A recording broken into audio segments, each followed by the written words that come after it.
एगो हम गीत गावतानी, रउआ लोग के अच्छा लगी त लाइक करम, सब्सक्राइब करम और कमेंट में बताएम कैसन लागल हमर गीत। शिव जी के गीत गावतानी।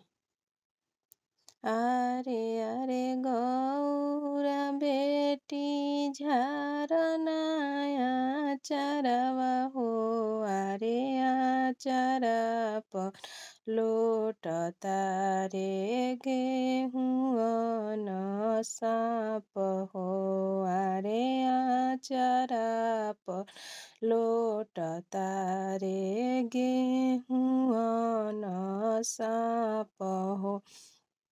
आरे आरे आमा हो, कैसे झरिया चढ़वा हो, आरे पापा के खोजला का बरवा स्वामी हवे हमार हो, आरे पापा के खोजला का बरवा स्वामी हवे हमार हो।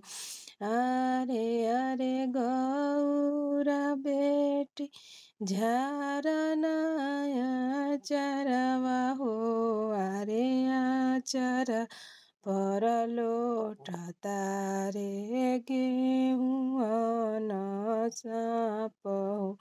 आरे आरे चाची हो, कैसे झरिया चरवा हो, आरे चाचा के खोजला का बरवा स्वामी हवे हमार हो, आरे चाचा के खोजला का बरवा स्वामी हवे हमार हो।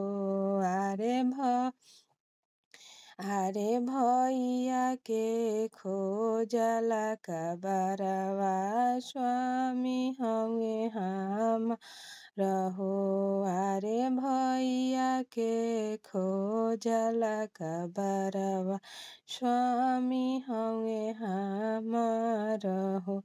जय शिव शंकर।